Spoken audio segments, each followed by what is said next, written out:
आप सभी को नमस्कार। ये अपने विलियन वाले चैप्टर का थर्ड लेक्चर है और हमने इससे पहले वाले लेक्चर में विलियन की सांद्रता को व्यक्त करना पढ़ा था। यदि आपने पिछला लेक्चर नहीं देखा है तो आप पिछला लेक्चर जरूर देखें, क्योंकि बोर्ड एग्जाम के पॉइंट ऑफ व्यू से सांद्रता को व्यक्त करने वाला पद जो है वो एक मोस्ट इंपॉर्टेंट टॉपिक है और वहां से हर साल एक ना एक क्वेश्चन जरूर आता है। तो आप उस वीडियो को बिल्कुल भी स्किप नहीं करें। इस लेक्चर में हम विलेयता के बारे में पढ़ेंगे। विलेयता वाले टॉपिक को हम अलग अलग पार्ट में पढ़ेंगे। इस लेक्चर में हम ठोसों की द्रव में विलेयता, अगले लेक्चर में हम गैसों की द्रव में विलेयता और उसके बाद द्रवों की द्रव में विलेयता के बारे में पढ़ेंगे। तो हम हेडिंग लगा लेते हैं आज के अपने टॉपिक की, और अपना टॉपिक है विलेयता।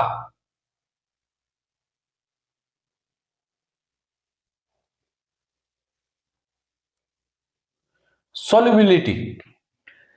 देखो, विलेयता क्या होती है। फर्स्ट ऑफ ऑल, निश्चित ताप पर विलायक के निश्चित भाग में उपस्थित विलेय की अधिकतम मात्रा उसकी विलेयता कहलाती है। यानी विलायक निश्चित है और उसमें विलेय की जितनी अधिकतम मात्रा घुली हुई हो वह उस विलेय की विलेयता कहलाती है। यह वीडियो आप बिल्कुल भी स्किप नहीं करें, वीडियो को लाइक और शेयर जरूर करें। और यदि अभी तक आपने मेरे YouTube चैनल को सब्सक्राइब नहीं किया है तो YouTube चैनल को जल्दी से सब्सक्राइब कर लें, ताकि आपको नए वीडियोज अपलोड करते ही मिल जाएं। तो मैं यहां पर विलेयता की डेफिनेशन लिख लेता हूं। डेफिनेशन क्या हो जाएगी अपने, निश्चित ताप पर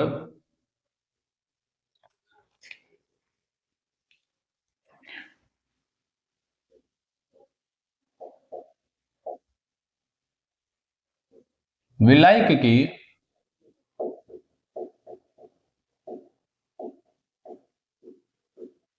निश्चित, यहां पर निश्चित निश्चित आपके दो बार आ रहा है तो हम इसको फिक्स कर लेते हैं, स्थिर कर लेते हैं ताकि कंफ्यूजन नहीं रहे। स्थिर ताप पर विलायक की निश्चित मात्रा में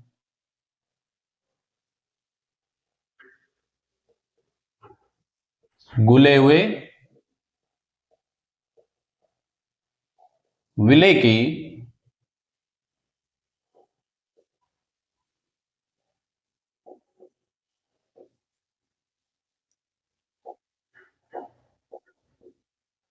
अधिकतम मात्रा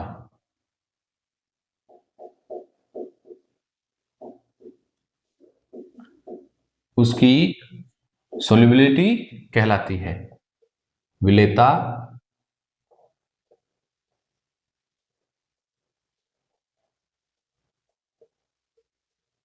कहलाती है। टेम्परेचर फिक्स है और एक विलायक की निश्चित मात्रा में जितना अधिकतम विलेय घुला हुआ है वही उस विलेय की विलेयता कहलाती है। अब विलेयता वाले को हम अलग अलग लेंगे और अपने इस लेक्चर में जो हम ले रहे हैं वो है ठोसों की द्रव में विलेयता। तो इसमें हम ले लेते हैं ठोसों की द्रव में विलेयता।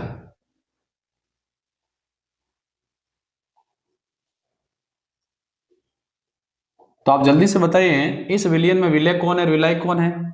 ठोसों की द्रव में विलेयता, यानी ठोस द्रव में घुला हुआ है। तो यहां पर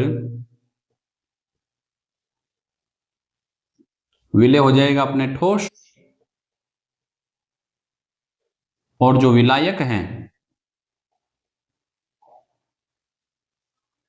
वो हो जाएगा द्रव। जैसे ग्लूकोज का जलीय विलयन, नमक का जलीय विलयन, पोटेशियम क्लोराइड का जलीय विलयन। अब यहां पर देखो, जब हम एक द्रव में किसी ठोस विलेय को घोलते हैं तो विलेय घुलने लगता है। विलेय के घुलने की जो क्रिया है उसको हम बोलते हैं विलीनीकरण या घुलना। लेकिन थोड़ी देर के बाद जो विलयन में विलेय है ये ठोस विलेय पदार्थों के साथ संगठित होने लगता है। इस प्रक्रिया को हम बोलते हैं क्रिस्टलीकरण। तो दो चीजें हो रही है, एक तो विलेय विलयन में घुल रहा है और दूसरा ठोस पदार्थ के साथ विलयन से बाहर भी आ रहा है। तो पहले गुलने की क्रिया यानी विलेय की विलायक में गुलने की जो क्रिया है वो अधिक होगी, लेकिन क्रिस्टलीकरण की प्रक्रिया कम होगी। लेकिन एक समय ऐसा आएगा कि जितना विलेय विलायक में गुल रहा है उतना ही विलेय ठोस विलेय पदार्थ के साथ संगठित होकर क्रिस्टल बना रहा है। उस कंडीशन को हम कहेंगे विलयन गतिक साम्य में चला जाता है, और उस समय विलयन संतृप्त विलयन बन जाता है, क्योंकि विलेय की जितनी अधिकतम मात्रा गुलनी होती है वो गुल जाती है। देखो वापस बता रहा हूं, मान लो हमने जल लिया, उस जल में हम नमक डाल रहे हैं तो नमक घुलने लगेगा। नमक के घुलने की जो क्रिया है उसको हम बोलते हैं विलीनीकरण या घुलना। थोड़ी समय के बाद जो विलयन में उपस्थित नमक है ये ठोस नमक के पदार्थों के साथ संगठित होने लगता है और क्रिस्टल बनाने लगता है, इसको हम बोलते हैं क्रिस्टलीकरण। तो विलीनीकरण की क्रिया में विलेय विलायक में घुल रहा है, और क्रिस्टलीकरण की क्रिया में विलेय विलयन से बाहर जा रहा है, विलायक से बाहर जा रहा है। लेकिन एक समय ऐसा आएगा कि विलीनीकरण की दर क्रिस्टलीकरण की दर के समान हो जाएगी और विलयन गतिक साम्य में चला जाएगा, और उस समय विलयन संतृप्त विलयन बना लेगा। तो सवाल यह भी आता है कि संतृप्त विलयन क्या होता है? वह विलयन जिसमें विलायक की निश्चित मात्रा में विलेय की अधिकतम मात्रा घुली हुई हो, संतृप्त विलयन कहलाता है। अब यहां पर क्योंकि ठोस द्रव विलायक में घुला हुआ है, तो हम यहां पढ़ने वाले हैं कि वे कौन से फैक्टर हैं जो ठोस विलेय की विलेयता को द्रव में प्रभावित करेंगे।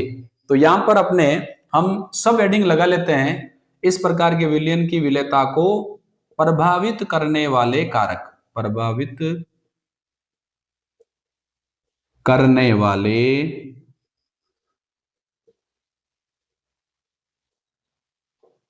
कारक।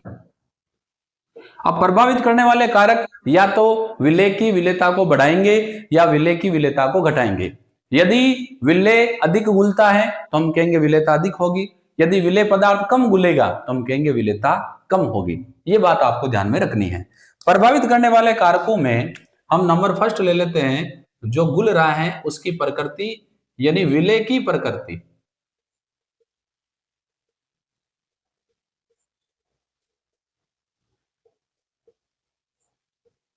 देखो विलेय सामान्यतः दो प्रकार के होते हैं, ध्रुवीय अध्रुवीय, या यूं कह सकते हैं आयनिक व सहसंयोजी। ध्रुवीय विलेय पदार्थ ध्रुवीय विलायक में अधिक घुलते हैं, जैसे NaCl, ग्लूकोज, KCl, ये जल में अधिक घुलेंगे, लेकिन अध्रुवीय विलायक जैसे बेंजीन में कम घुलेंगे। इसी प्रकार अध्रुवीय विलेय पदार्थ अध्रुवीय विलायक में घुलेंगे, जैसे एंथ्रासीन, नेप्थलीन, ये बेंजीन में अधिक घुलेंगे और पानी में कम घुलेंगे। तो इसको हम कह सकते हैं लाइक डिजोल्व लाइक, समान समान को घोलता है। तो इसमें मेंशन कर लेते हैं ध्रुवीय विलेय ध्रुवीय विलायक में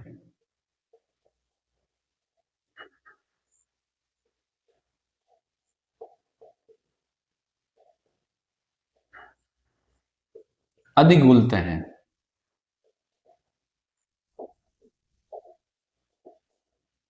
जैसे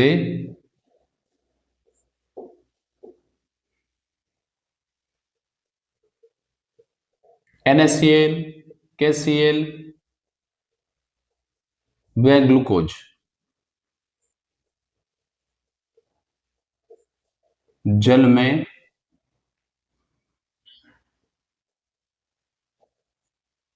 अधिक। अब घुलना कहो या विलय कहो एक ही बात है, विलय है व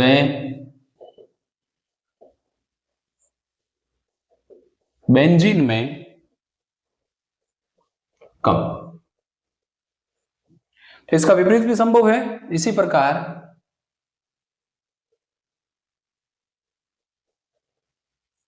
अध्रुवीय विलेय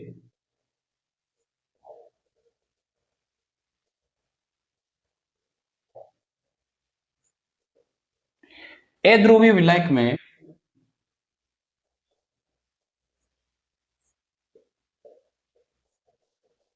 अधिक घुलते हैं।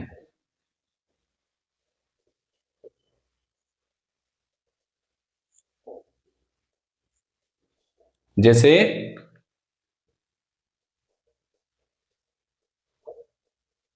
नेप्थेलिन एक अध्रुवीय विलय है और एंथ्रासीन ये भी अध्रुवीय विलय है।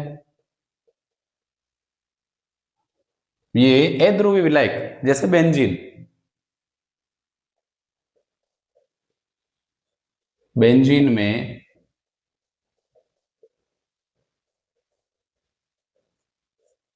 अधिक विलय, वे जल में कम विलय होते हैं। तो ये तो होगी विलय की प्रकृति। ध्रुवीय है तो ध्रुवीय विलायक जल में अधिक घुलेगा, अध्रुवीय है तो अध्रुवीय विलायक में अधिक घुलेगा। इसका मतलब ये हुआ कि यदि हम ध्रुवीय विलायक को ध्रुवीय विलय को ध्रुवीय विलायक में घोलेंगे तो विलेयता अधिक होगी, और उसी ध्रुवीय विलय को अध्रुवीय विलायक में घोलेंगे तो विलेयता कम होगी। प्रभावित करने वाले कारकों में नंबर सेकंड में हेडिंग लगा लेता हूं, वो है घोलने वाले विलायक की प्रकृति, नेचर ऑफ सॉल्वेंट।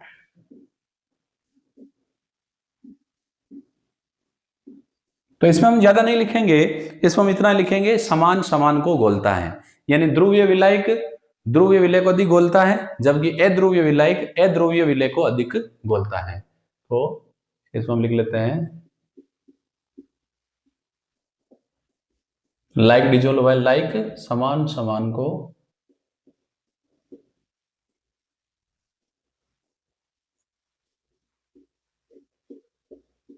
घोलता है। अब हम प्रभावित करने वाले कारकों में थर्ड फैक्टर ले लेते हैं, और थर्ड फैक्टर है वो है ताप का प्रभाव। ये इंपॉर्टेंट है।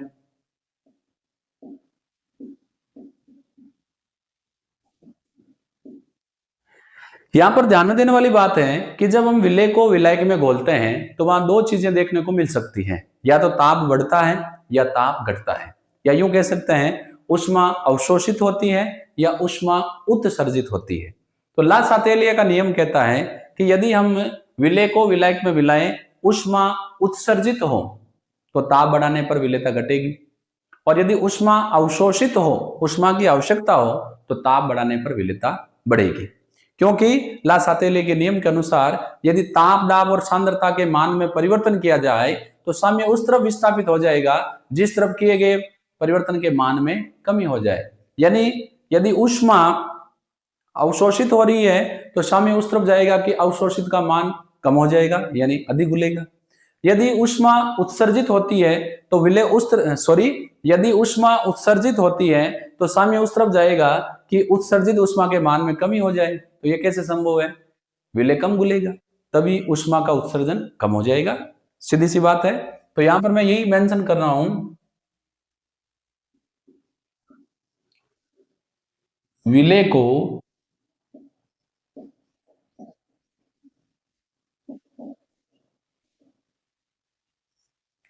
विलायक में मिलाने पर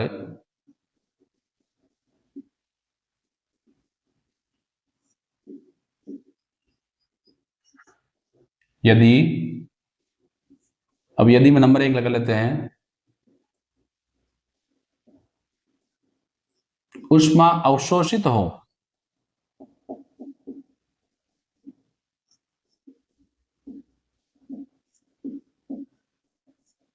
यानी विलय को घुलने के लिए, विलय को विलायक में घुलने के लिए ऊष्मा की आवश्यकता हो तो ताप बढ़ाने पर विलेयता बढ़ेगी। ताप बढ़ाने पर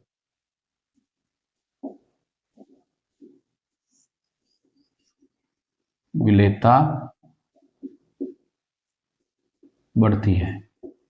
इस प्रकार के जो विलय पदार्थ हैं उनके मैं एग्जाम्पल लिख देता हूं, जैसे NH4Cl,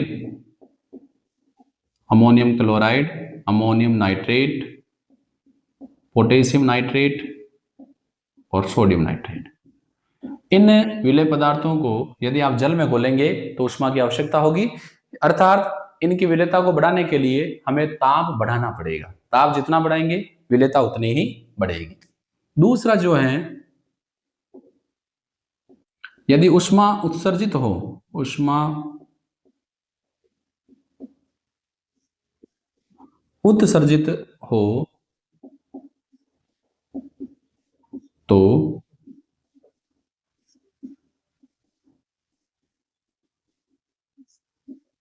ताप बढ़ाने पर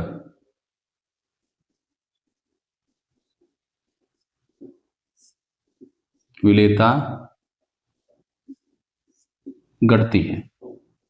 जब हमने विलेय को विलायक में मिलाया था तो ऊष्मा निकल रही है, बीकर का जो ताप वो बढ़ गया है। तो ऐसी कंडीशन में और आप ताप बढ़ाओगे, बाहर से एक तो ऊष्मा निकल रही है और ऊपर से आप बाहर से ताप दे रहे हो, तो ताप बढ़ाने पर विलेयता घटती है। तो विलेयता बढ़ाने के लिए क्या करना पड़ेगा, ताप को कम करो। अब ऐसे विलेय पदार्थों के एग्जाम्पल मैं आपके सामने लिख रहा हूं, जैसे CaO कैल्शियम ऑक्साइड और कैल्शियम कार्बोनेट। चूने का एग्जाम्पल अच्छा है, आप इसको घर पर भी प्रयोग कर सकते हैं।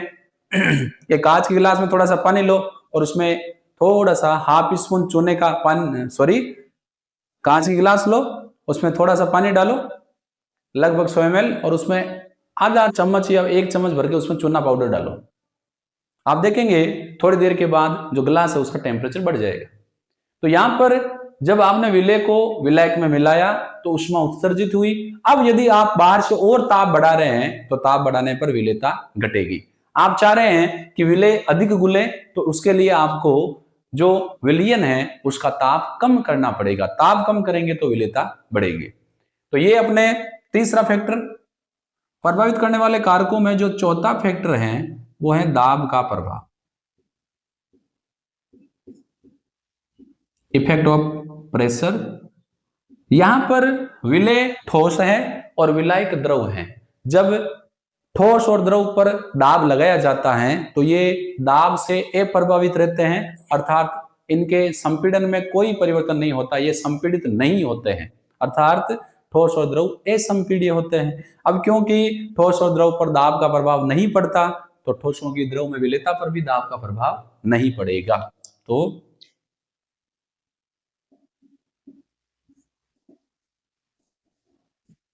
ठोस व द्रव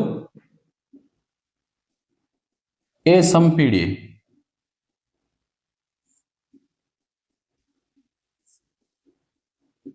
होने के कारण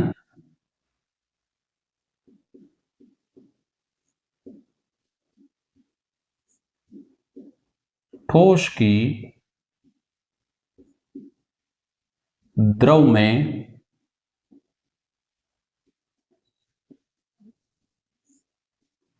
विलेयता पर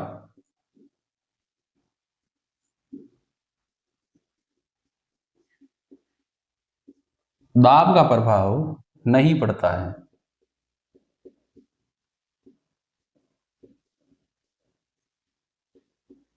तो ये थी अपने ठोसों की द्रव में विलेयता। अब ये विलेयता वाली डेफिनेशन को यदि आप ठोस के रिस्पेक्ट में लिखना चाहें तो आप ये ऐसे भी कह सकते हैं कि 1 लीटर विलयन में घुले हुए विलेय के मोलों की संख्या, या 1000 ग्राम विलायक में घुले हुए विलेय की मात्रा उस विलेय की विलेयता कहलाती है। तो कोई दिक्कत नहीं है, ये विलेयता वाली डेफिनेशन को आप जैसे करें वैसे आप इसको चेंज कर सकते हैं। मात्रा को लीटर में ले लें, विलेय की मात्रा को मोल में ले लें, तो 1 लीटर विलायक में घुले हुए विलेय के मोलों की संख्या उसकी विलेयता कहलाती है, या 1000 ग्राम विलायक में घुले हुए विलेय की ग्राम में मात्रा उसकी विलेयता कहलाती है। तो कैसे भी आप चेंज कर सकते हैं। तो यहां पर अपने ठोसों की द्रव में विलेयता वाला टॉपिक समाप्त होता है। यदि अभी तक आपने वीडियो को लाइक और शेयर नहीं किया है तो वीडियो को लाइक करें, अपने फ्रेंड्स के साथ शेयर करें, और यदि अभी तक आप केवल वीडियो देख रहे हैं, यूट्यूब चैनल को सब्सक्राइब नहीं किया है, तो तुरंत यूट्यूब चैनल को सब्सक्राइब करें ताकि आपको नए वीडियोज ऑन टाइम मिल सके। नेक्स्ट लेक्चर में हम गैसों की द्रव में विलेयता के बारे में पढ़ेंगे। हम फिर मिलेंगे नेक्स्ट लेक्चर में। धन्यवाद।